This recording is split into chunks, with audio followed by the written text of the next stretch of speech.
എർത്തിൽ ഒരുപാട് water bodies ഉണ്ട് അല്ലേ? ഈ വാട്ടർ ബോഡീസിലുള്ള വാട്ടർ എല്ലാം വേപ്പേഴ്സ് ആയിട്ട് അന്തരീക്ഷത്തിലേക്ക് പോകുന്നുണ്ട്.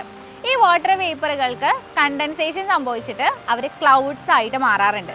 ഈ ക്ലൗഡ്സിൻ്റെ വെയിറ്റ് കൂടി ഈ ക്ലൗഡ്സ് പിന്നീട് എന്തായിട്ട് മാറും? പ്രസിപ്പിറ്റേഷൻ ആയിട്ട് നമ്മുടെ ഗ്രൗണ്ടിലേക്ക് തന്നെ തിരിച്ചു വന്ന് പതിക്കുകയാണുള്ളത്.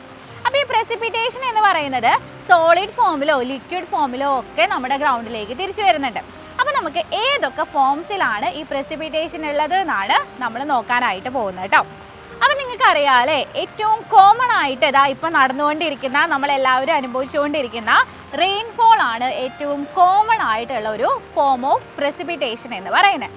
എപ്പോഴാണ് ഒരു പ്രസിപ്പിറ്റേഷനെ നമ്മൾ റെയിൻഫോൾ എന്ന് വിളിക്കുകയെന്നുണ്ടെങ്കിൽ അവിടെ ഉണ്ടാകുന്ന വാട്ടർ ഡ്രോപ്ലെറ്റ്സിൻ്റെ ഡയാമീറ്റർ എന്ന് പറയുന്നത് 0.5 mm 6 mm ഇടയ്ക്ക് വരുമ്പോഴായിരിക്കും.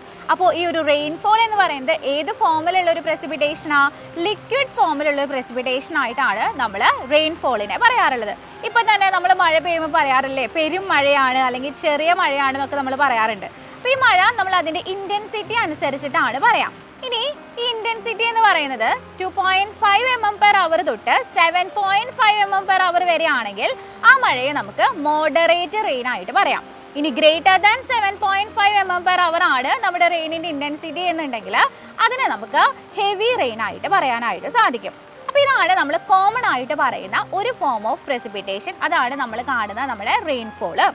ഇനി നമ്മൾ റെയിൻഫോളിൻ്റെ വാട്ടർ ഡ്രോപ്ലെറ്റ്സിൻ്റെ ഡയമീറ്റർ എത്രയാണ് പറഞ്ഞത്? 0.5 mm തൊട്ട് 6 mm വരെയാണ് പറഞ്ഞത് അല്ലേ? എന്നാൽ 0.5 mm താഴെ ഡയാമീറ്റർ ഉള്ള പ്രസിപ്പിറ്റേഷൻ ആണെങ്കിൽ അവരെ നമ്മൾ പറയുന്ന പേരാണ് ഡ്രിസിൽസ് എന്നുള്ളത്.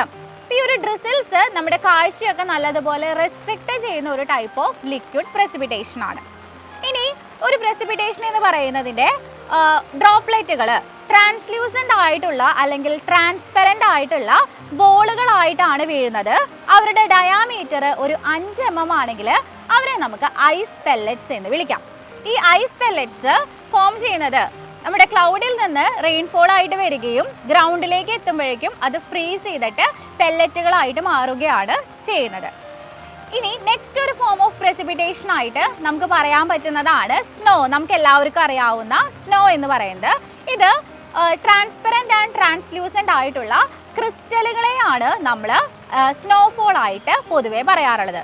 ഈ സ്നോഫോൾ തന്നെ 8 mm കൂടുതൽ ഡയാമീറ്റർ ഉള്ള ട്രാൻസ്പെറൻ്റ് ആൻഡ് ട്രാൻസ്ലൂസൻറ്റ് ക്രിസ്റ്റലുകളായിട്ടാണ് ഫോൾ ചെയ്യുന്നത് എന്നുണ്ടെങ്കിൽ അവരെ നമുക്ക് ഹെയിൽ എന്ന് വിളിക്കാനായിട്ട് സാധിക്കും. ഇതാണ് മറ്റൊരു ഫോം ഓഫ് പ്രസിപ്പിറ്റേഷൻ എന്ന് പറയുന്നത്. ഈ ഹെയിൽ എന്ന് പറയുന്നത് ഒരുപാട് ഡിസ്ട്രക്ഷൻസ് ഉണ്ടാക്കുന്ന ഒരു ടൈപ്പ് ഓഫ് പ്രസിപ്പിറ്റേഷൻ ആയിട്ട് നമുക്ക് പറയാനായിട്ട് സാധിക്കും.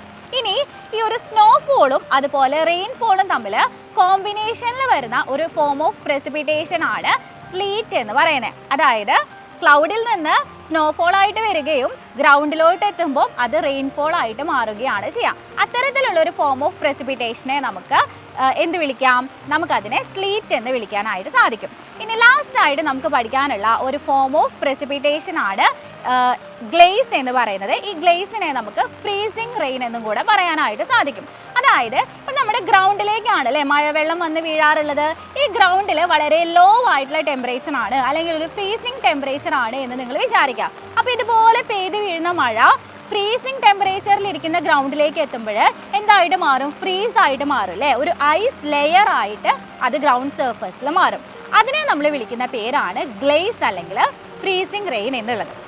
അപ്പോൾ ഇത്തരത്തിലാണ് ഡിഫറെൻറ്റ് ഫോംസ് ഓഫ് പ്രസിപ്പിറ്റേഷൻസ് നമുക്ക് നമ്മുടെ ഭൂമിയിൽ കാണാനായിട്ട് സാധിക്കാം. അപ്പോൾ ഇതുപോലെയുള്ള കൂടുതൽ കണ്ടന്റുകൾ കിട്ടാനായിട്ട് നിങ്ങൾ ഞങ്ങളുടെ ചാനൽ ഉടനെ സബ്സ്ക്രൈബ് ചെയ്യുക. സൈലം ടെക്നിക്കൽ പുതുതായിട്ടുള്ള ഓവർസിയർ ആൻഡ് AE ലെവലിലുള്ള ഓഫ്ലൈൻ ആൻഡ് ഓൺലൈൻ ക്ലാസ്സുകൾ ആരംഭിച്ചിട്ടുണ്ട്. അപ്പോൾ നമ്മുടെ കോഴ്സിൽ ചേരാനായിട്ട് ആഗ്രഹിക്കുന്നവർ താഴെ കാണുന്ന നമ്പറിൽ വിളിച്ച് കോൺടാക്ട് ചെയ്ത് നിങ്ങളുടെ സീറ്റുകൾ പെട്ടെന്ന് തന്നെ ഉറപ്പാക്കുക.